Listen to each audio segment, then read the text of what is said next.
ആരും പറയാത്ത കാര്യങ്ങൾ എന്ന യൂട്യൂബ് ചാനലിലേക്ക് ഏവർക്കും സ്വാഗതം. കഴിഞ്ഞ എപ്പിസോഡിൽ പറഞ്ഞുകൊണ്ടിരുന്ന കാര്യം എന്ന് വെച്ച് കഴിഞ്ഞാൽ കുടുംബ ബന്ധങ്ങൾ ഇല്ലാതാക്കുക, അതായത് വിവാഹ ബന്ധങ്ങൾ വേണ്ട, മനുഷ്യൻ സ്വതന്ത്ര വ്യക്തികളായിട്ട് ജീവിക്കുക. അങ്ങനെ ജീവിച്ചാൽ മാത്രമേ ഉള്ളൂ മനുഷ്യന് ദുഃഖങ്ങളില്ലാത്തൊരു ലോകം സാധ്യമാവുകയുള്ളൂ. അതാണ് ഞാൻ പറഞ്ഞുകൊണ്ടിരുന്നത്. അപ്പോൾ ഈ കുടുംബങ്ങൾ ഇല്ലാതാകണമെങ്കിൽ, അതായത് ഭാര്യാഭർത്തൃ ബന്ധം ഇത് ഇല്ലാതാകണമെങ്കിൽ ആദ്യം ചെയ്യേണ്ടത് സർക്കാർ ഈ വിവാഹം സംബന്ധിച്ചിട്ടുള്ള സകല നിയമങ്ങളും എടുത്തു കളയുക. വിവാഹം പൂർണ്ണമായിട്ടും വ്യക്തികളുടെ സ്വകാര്യ വിഷയമാണ്. അവിടെ സർക്കാർ ഇടപെടാൻ പാടില്ല. അല്ലേ? താങ്കളുടെ അഭിപ്രായം എന്താ? നമുക്ക് അഭിപ്രായം പറയാനേ പറ്റുള്ളൂ. ഇവിടുത്തെ ആളുകളൊക്കെ ചിന്തിച്ച് വരുമ്പോഴേക്കും കാലം കുറെ എടുക്കും. ഏതായാലും പറയാം. ഇങ്ങനെ കുറേ പേര് പറഞ്ഞു വരുമ്പോൾ, ഒത്തിരി പേര് പറഞ്ഞു വരുമ്പോൾ, ആദ്യ കാലത്തൊക്കെ നിരീശ്വരവാദികളെന്നൊക്കെ പറഞ്ഞ് ആരും ഇല്ലായിരുന്നു. ഇപ്പം യൂട്യൂബൊക്കെ എടുത്തു കഴിഞ്ഞാൽ നിരീശ്വരവാദികളുടെ ബഹളവും. അപ്പം മാറുന്നുണ്ട്. കാലം മാറാണ്ട് പറ്റില്ല. ഇപ്പം നമ്മളിപ്പോൾ ഒരുപാട് 100-200 വർഷത്തിനൊക്കെ നമ്മൾ അമേരിക്കയിലൊക്കെ ഇതുപോലെയൊക്കെ നമ്മുടെ ഇവിടുത്തെ പോലെയൊക്കെ തന്നെയായിരുന്നു. അവിടെയും വിവാഹബന്ധങ്ങളും ഭയങ്കര കാര്യങ്ങളൊക്കെ ആയിരുന്നു. ഇപ്പം അവരൊക്കെ പോയി. ഇപ്പം അവിടെ വിവാഹമില്ല, ഒരു മതത്തിലില്ല. അപ്പോൾ ഈ കുടുംബങ്ങളില്ലാതാകണമെങ്കിൽ ആദ്യം ചെയ്യേണ്ടത് ഈ മാരേജ് സംബന്ധിച്ചിട്ടുള്ള സർവ്വ നിയമങ്ങളും എടുത്തു കളയുക. സർക്കാർ ഈ വ്യക്തികളുടെ സ്ത്രീപുരുഷ ബന്ധത്തിൽ നിന്നും സർക്കാർ ഒരു കാരണവശാലും ഇടപെടരുത്. അതാണ് ചെയ്യാവുന്ന ഒരു കാര്യം. ഇവിടെ വേറെ മറ്റു പല കാര്യങ്ങളുണ്ട്. അതിപ്പോൾ നമ്മളൊരു എന്തെങ്കിലും ഒരു ജോലിക്ക് ആപ്ലിക്കേഷൻ കൊടുക്കണം, അല്ലെങ്കിൽ പഠിക്കാനുള്ള ആപ്ലിക്കേഷൻ കൊടുക്കണം. അവിടെ കുറേ കോളംസ് ഉണ്ടാവും. ഒന്ന് കാസ്റ്റ്, അല്ലേ? Caste, religion and caste. അത് ഇല്ലെന്ന് പറഞ്ഞാൽ അവർ സമ്മതിക്കില്ല. അവിടെ എന്തെങ്കിലും എഴുതിയാലേ അത് പ്രൊസീഡ് ചെയ്യാൻ പറ്റുള്ളൂ. അതാണ് സംഗതി. അപ്പോൾ ഈ റിലീജിയനും കാസ്റ്റും ഒക്കെ എടുത്ത് കളയുക, അതിൻ്റെയൊന്നും ആവശ്യമില്ല. പിന്നെ married or not married or unmarried എന്ന് പറഞ്ഞൊരു കുളം ഉണ്ടാവും. അതൊക്കെ എടുത്ത് കളയുക. ഈ മാരീഡും അൺമാരീഡൊന്നും ഇവരൊന്നും അറിയേണ്ട കാര്യമില്ല. എനിക്ക് ഇഷ്ടമുണ്ടെങ്കിൽ ഞാൻ കല്യാണം കഴിക്കും, എനിക്ക് ഇഷ്ടമില്ലെങ്കിൽ കല്യാണത്തിൽ നിന്ന് മാറും. വിവാഹമോചനം അതൊന്നും ഇവരൊന്നും അറിയേണ്ട കാര്യമില്ല. അവിടെ ഈ അനാവശ്യ കോളംസ് കുറേ ഉണ്ട്. ഈ എന്താ പറഞ്ഞാൽ മാരീഡ് അൺമാരീഡ് ഇതൊക്കെ വ്യക്തികളുടെ കാര്യമാണ്. അവരെന്തിനാ അറിയണം? കോളേജ് അഡ്മിഷൻ കൊടുക്കണതിന്, അല്ലെങ്കിൽ ഒരു ജോലിക്ക് അപേക്ഷിക്കണതിന് മാരീഡ് ആണോ അൺമാരീഡ് എന്ന് പറഞ്ഞിട്ട് അവർക്ക് എന്താ കാര്യമുള്ളത്? അടുത്ത് കളയുക. പിന്നെ വേറൊരു പ്രധാനപ്പെട്ട സംഗതിയുണ്ട്. ഈ ഫാദറിൻ്റെ പേര് ഈ ജനിക്കുന്ന കുട്ടിയുടെ പേരിൻ്റെ കൂടെ ചേർക്കുന്ന പരിപാടിയുണ്ട്. അല്ലേ? ഇപ്പം ഒരു കുട്ടിയെ ജനിപ്പിക്കുന്നതിൽ 99% അതിൻ്റെ അതിന് ചുമതല നിർവഹിക്കുന്ന ആരാണ്? അമ്മയാണ്. അല്ലേ? കുട്ടിയെ ജനിപ്പിച്ച് ആ കുട്ടിയൊക്കെ ഗർഭം ധരിച്ച് 10 മാസത്തോളം ചുമന്നിട്ട് കിടന്ന് അതിനെ പ്രസവിച്ച കാര്യമില്ല, അതിനെ വളർത്തണ്ടേ? അതിനെ മുല കൊടുത്ത് വളർത്തി, അതിനെ പിന്നെ വളർത്തി വലുതാക്കി ഒരു 4-5 വയസ്സ് വരെങ്കിലും ആകുമ്പോഴുള്ള ഒരു അത്യാവശ്യം സ്കൂളിൽ വിടാൻ പാകത്തിനാവുള്ളൂ. ഇതൊക്കെ ചെയ്യണത് അമ്മയാണ്. അച്ഛനൊന്നും അറിയാനില്ല, അച്ഛൻ ഇതൊന്നും ചെയ്യുന്നില്ല. പക്ഷെ അവസാനം കുട്ടി സ്കൂളിൽ ചേർക്കുമ്പോൾ ആരുടെ പേരാണ് ഇടുന്നത്? അമ്മയുടെ പേരിടുമോ? അമ്മക്കൊരു വിലയില്ല ഇവിടെ. അതൊക്കെ വാസം പറഞ്ഞ എന്തോ ഒരു അനീതിയാണ് കാണിക്കണേ. അവസാനം അച്ഛൻ്റെ പേരിടും. അച്ഛൻ്റെ അതെടുത്ത് കളയുക. ഈ കുടുംബ ബന്ധങ്ങൾ ഇല്ലാതാക്കണമെങ്കിൽ ഈ അച്ഛൻ്റെ പേരെടുത്ത് കളയുക. അമ്മയുടെ പേരിട്ടാൽ മതി. ഈ ഒരു ഇനീഷ്യലായിട്ട് ഇപ്പം പറഞ്ഞാൽ ഇപ്പം അനന്തിൻ്റെ ഫാദറിൻ്റെ പേരെന്താ? അപ്പുകുട്ടൻ. അപ്പോൾ അനന്ത് എ മേനോൻ എന്നല്ലേ? അനന്ത് എ മേനോൻ, അനന്ത് അപ്പുക്കുട്ടൻ മേനോൻ. അത് മാറ്റുക. അനന്തിൻ്റെ അമ്മയുടെ പേരെന്താ? ഇന്ദിര. ഇന്ദിര. അപ്പോൾ ഇന്ദിര എന്നുള്ളതിന് ആദ്യത്തെ അക്ഷരം I, അവസാനത്തെ അക്ഷരം A. അപ്പോൾ നമുക്ക് ഈ ഇനീഷ്യലൊക്കെ വേണം നമ്മൾ തിരിച്ചറിയാൻ വേണ്ടിയാണ്. അപ്പോൾ ചിലപ്പോൾ ഒരു ക്ലാസ്സിൽ അനന്ത് എന്ന പേര് ചിലപ്പോൾ 2 പേര് വേറെ കണ്ടാവും. അപ്പോൾ തിരിച്ചറിയാൻ വേണ്ടി ഇനീഷ്യലായിക്കോട്ടെ, അനന്ത് IA, അനന്ത് ഇന്ദിര. അപ്പോൾ എൻ്റെ അമ്മയുടെ പേര് കത്രീന എന്നാണ്. കത്രീന. എ. അപ്പം ജെയിംസ് കെ എ എന്നാക്കിയാൽ മതി. അപ്പം ഈ ഫാദറിൻ്റെ പേരെടുത്ത് കളയാം. അപ്പം ഇന്നിപ്പോൾ അത് പറ്റില്ലല്ലോ. ഇന്നിപ്പോൾ ഈ ഒരു കാലത്തും പോകാത്ത തരത്തിൽ ഫാദറിൻ്റെ പേര് കൂട്ടിച്ചേർത്തിട്ടേക്ക് അത് പേര് കളയണമെങ്കിൽ വലിയ ഗസറ്റൊക്കെ പബ്ലിഷ് ചെയ്ത് വലിയ പണിയാണ്.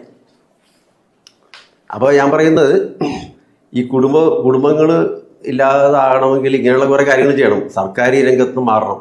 വിവാഹം സംബന്ധിച്ച് ഒരു വാലിഡിറ്റിയും വേണ്ട വിവാഹത്തിന്. ആളുകൾ ജീവിച്ചോട്ടെ, ആളുകൾ ഇഷ്ടമുള്ളവർ ജീവിച്ചോട്ടെ. മതിയെന്ന് തോന്നുമ്പോൾ മതി. നോർമലി ഒരാണും പെണ്ണും കൂടി എത്ര പ്രേമിച്ച് എത്ര വലിയ ഇഷ്ടത്തിലേക്ക് ജീവിച്ചാലും ഒരു 2-3 ആഴ്ച, ഒരു മാസം കഴിയുമ്പോൾ അവർ തമ്മിൽ എന്തെങ്കിലുമൊക്കെ പിണക്കം വരും. ആദ്യമൊക്കെ വലിയ പൊന്നെ വലയെന്ന് പറഞ്ഞ് നടക്കും ആദ്യത്തെ ദിവസമൊക്കെ. ഒരു മാസം കഴിയുമ്പോൾ അവർ തമ്മിൽ എന്തെങ്കിലും പിണക്കം വരും. ഈ വാസം പറഞ്ഞ പിണക്കം എന്ന് പറഞ്ഞാൽ പ്രകൃതി ഉണ്ടാക്കിയ ഒരു പ്രൊട്ടക്റ്റീവ് മെക്കാനിസമാണ്. ഈ മനുഷ്യർ തമ്മിൽ ഈ പിണക്കം ഉണ്ടായത് മനുഷ്യർക്ക് ഒരു തരത്തിലുള്ള ഒരു പ്രൊട്ടക്റ്റീവ് മെക്കാനിസമാണ് പ്രകൃതി ഉണ്ടാക്കിയത്. എന്തിനാണെന്ന് വെച്ച് കഴിഞ്ഞാൽ പിണങ്ങി അവർ സെപ്പറേറ്റ് ആയിപ്പോയി. അവർ തമ്മിൽ വേർപിരിഞ്ഞ് പിന്നെ അവർ കാണുന്നില്ല. അവർ എന്തെങ്കിലും നിസ്സാര കാര്യം പറഞ്ഞാൽ മതി. എന്തെങ്കിലും നിസ്സാര കാര്യം പറഞ്ഞായിരിക്കും പിണങ്ങുന്നത്. അപ്പം ഇഷ്ടപ്പെട്ടില്ലെങ്കിൽ ചിലപ്പോൾ നിന്റെ മുടിയൊക്കെ ആകെ നരച്ചല്ലോ, നിന്റെ മുടിയാകെ, അത് മതി. ഇഷ്ടപ്പെട്ടില്ല, എന്നാൽ താൻ മുടിയുള്ള പെണ്ണെ കൊണ്ടെന്ന് പറഞ്ഞാൽ അവള് പോകും അല്ലേ. അപ്പം നോർമലി ഒരു സ്ത്രീ പുരുഷ ബന്ധമൊക്കെ അധികം നാളെ നീണ്ടു നിൽക്കില്ല. 1 മാസത്തിൽ കൂടുതൽ നിൽക്കുകയൊന്നുമില്ല, എന്തല്ലേ.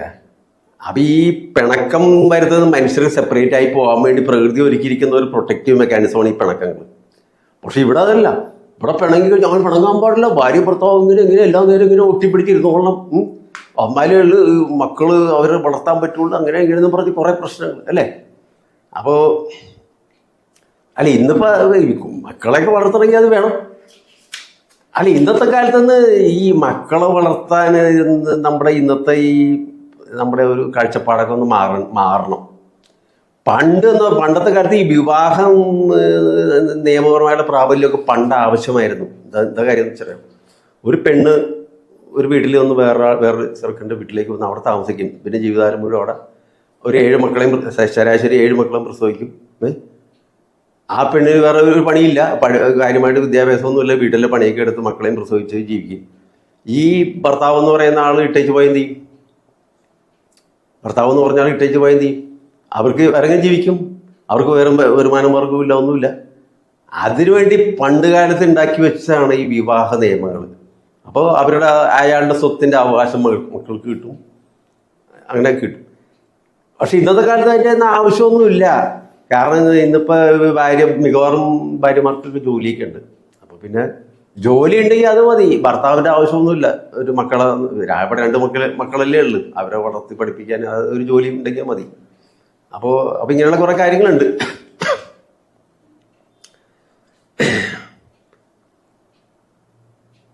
അപ്പോൾ പറഞ്ഞ ഇങ്ങനെ കുറേ കാര്യം, ഈ ഇനീഷ്യൽസ് പ്രധാനപ്പെട്ട കാര്യം. ഇങ്ങനെയൊക്കെ കുറേ കാര്യങ്ങൾ വന്നു കഴിഞ്ഞാൽ മാറ്റം വരും. അതായത് സർക്കാർ ഇതിനകത്ത് ഇക്കാലത്ത് ഒരുപാട് കാര്യങ്ങൾ ഇടപെടാം ഈ കാര്യത്തിൽ. അല്ലാണ്ടൊന്നും ഈ സർക്കാർ ഇടപെടാണ്ടൊന്നും ഈ കാര്യത്തിൽ ഒരു മാറ്റം വരില്ല. ഈ ലീഗൽ വാലിഡിറ്റി, വിവാഹത്തിനുള്ള ലീഗൽ വാലിഡിറ്റി എടുത്തു കളയണമെങ്കിൽ സർക്കാരിനെ പറ്റുള്ളൂ. അത് സർക്കാർ ചെയ്യണം. അങ്ങനെ വന്നാൽ തന്നെ ഈ വിവാഹ ബന്ധങ്ങളൊക്കെ പോയിക്കോളും. അപ്പോൾ ചോദിക്കും, വിവാഹബന്ധം ഇല്ല, മക്കളൊന്നും വേണ്ട, മക്കളില്ലെങ്കിൽ ഇല്ലെങ്കിൽ മക്കളെ വളർത്തി ഈ കുടുംബം വഴി മക്കളുണ്ടായി അവർ വളർന്നു വലുതായാലേ ഈ മനുഷ്യ വംശം നിലനിൽക്കുള്ളൂ അല്ലേ. അതിന് വേറെ മാർഗമുണ്ട്. അതല്ലേ ആരും പറയാത്ത കാര്യങ്ങളെന്ന് ഞാൻ പറയുന്നത്. ഇവിടെ എന്ന് പറയുന്നത് നമ്മുടെ ഇതുവരെയുള്ള ഒരു കാഴ്ചപ്പാടെന്ന് പറയുന്നത് വെച്ച് കഴിഞ്ഞാൽ മക്കളെല്ലാം ഓരോ കുടുംബങ്ങളിലുണ്ടാവണം. ഭാര്യയും ഭർത്താവും ചേർന്നിട്ടുള്ള ആ കുടുംബത്തിൽ അവരാണ് ഉണ്ടാക്കുന്ന മക്കൾ. അത് സുന്ദരനായ പുരുഷനും സുന്ദരനായ ഭാര്യയും കൂടി ചേർന്ന് നല്ലൊരു സുന്ദരന്മാരായ മക്കൾ ഉണ്ടാക്കുമ്പോൾ ഒരു കാശിനും കൊള്ളാത്ത ഒരു പുരുഷനും ഒരു ഭംഗിയില്ലാത്ത പെണ്ണും ചേർന്ന് വികൃത രൂപങ്ങളുള്ള കുറേ മക്കളുണ്ടാക്കും. ഒരു അന്ധൻ കാഴ്ചയില്ലാത്തവൻ പോയിട്ട് വേറെ ചിലപ്പോൾ കല്യാണം കാഴ്ചയില്ലാത്ത പെണ്ണായിരിക്കും കല്യാണം കഴിക്കുക. അവർക്ക് ഉണ്ടാകുന്ന മക്കൾ മിക്കവാറും ബ്ലൈൻഡ് ആയിരിക്കും. ഇങ്ങനെയുള്ള അപ്പം ഈ ഞാൻ പറയുന്നത് ഈ കുടുംബങ്ങളിൽ മക്കളുണ്ടാകുന്നത് കുടുംബങ്ങളിൽ എന്നുള്ള ആ കൺസെപ്റ്റ് മാറ്റുക. സർക്കാർ അവിടെ ഇടപെടണം. സർക്കാർ ഇടപെട്ടിട്ട് ഈ കുട്ടികളെ ഇപ്പം മൃഗങ്ങളിൽ ചെയ്യുന്ന പോലെ, മൃഗങ്ങളിൽ എന്താ, മൃഗങ്ങളിൽ കുടുംബം ഉണ്ടായിട്ടാണ് വംശം നിലനിൽക്കുന്നത്. മൃഗങ്ങളിൽ കുടുംബമൊന്നുമില്ല. അവിടെ ഫാമുകളെന്ന് പറഞ്ഞാൽ ആർട്ടിഫിഷ്യലായിട്ടല്ലേ ഇപ്പം ഇൻസെമിനേഷനൊക്കെ നടത്തി കുഞ്ഞുങ്ങളെ ഉണ്ടാക്കി വളർത്തി അപ്പം അതുപോലെ മനുഷ്യന് ചെയ്യാം. നമുക്ക് ഈ ചിന്തിക്കാനുള്ള കഴിവൊക്കെ കിട്ടിയെങ്കിൽ എന്തിനാ നമുക്ക് ഉപയോഗിക്കാൻ വേണ്ടിയിട്ടാണ്. നമുക്ക് ഈ ലോകത്തിന്റെ ദുഃഖങ്ങൾ മാറ്റാൻ എന്തൊക്കെ ചെയ്യാൻ പറ്റുമോ അതൊക്കെ നമ്മൾ ചെയ്യണം. അല്ലാണ്ട് വെറുതെ ദുഃഖം വരുമ്പോൾ കിടന്ന് കരഞ്ഞിട്ട് കാര്യമില്ല. എല്ലാം ദുഃഖം ദൈവം തന്നു, ദൈവമാണ് എല്ലാം തരുന്നത്. ദൈവം ദുഃഖം തന്നു, ദുഃഖം സ്വീകരിക്കണം. എന്തിനു സ്വീകരിക്കാൻ പണേ പോയി വല്ല പണി നോക്കാമെന്ന് ദൈവത്തിനോട്. മനുഷ്യനെ ഈ ദുഃഖം തരുന്ന ദൈവത്തിനെ മനുഷ്യനെന്തിനാ? മനുഷ്യർക്ക് വല്ല സന്തോഷമൊക്കെ തരികയാണെങ്കിൽ പിന്നെ ദൈവത്തെ ആരാധിക്കുക എന്തുകൊണ്ട് ചെയ്യാം. ഇതെന്താ, ഇത് കുറെ വിഡികളി എന്ന് എന്തെങ്കിലും ദുഃഖം വരുമ്പോൾ ദൈവമേ എനിക്ക് ഒരു ദുഃഖം, ഇനിയും വേറെ ദുഃഖം തരല്ലേ. അപ്പോഴായിരിക്കും അടുത്ത ആഴ്ച വേറെ ദുഃഖം തന്നെ. ദൈവമേ ഇനി എനിക്ക് മൂന്നാമതൊരു ദുഃഖം തരല്ലേ. ഇങ്ങനത്തെ ഈ കഴുതകളായ മനുഷ്യരാണ് നമ്മുടെ ഇവിടെ. അതായത് ഇവിടുത്തെ മനുഷ്യരെന്ന് പറഞ്ഞു കഴിഞ്ഞാൽ അശേഷം ചിന്തിക്കാനുള്ള കഴിവില്ല. ചിന്തിക്കാനുള്ള കഴിവില്ലാത്ത കാര്യം എന്താ? മനുഷ്യരെയും മതങ്ങളെല്ലാം ചേർന്ന് കുച്ചുവലം കിട്ടി വെച്ചേക്കും. അങ്ങനെ ചിന്തിക്കരുത്. ദൈവത്തിനെതിരായിട്ട് സംസാരിക്കരുത്. ദൈവഭയം എന്നൊക്കെ പറഞ്ഞ് ചിലപ്പോൾ കേൾക്കാം.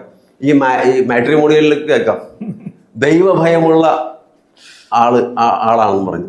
എന്തിനാ ദൈവത്തിന് ഭയപ്പെടുന്നത്? എന്തിനാ? ദൈവം എന്ന് പറഞ്ഞാൽ ഒരു മനുഷ്യന് ഉപകാരം ചെയ്യുന്ന ആളെന്ന് പറഞ്ഞാൽ ഭയപ്പെടുന്നത് എന്തിനാ? ഇതൊക്കെ ആരോട് പറയണതൊക്കെ പോട്ടെ. അപ്പോൾ ഞാൻ പറയുന്നത് ഇതിൻ്റെ പരിഹാരം എന്ന്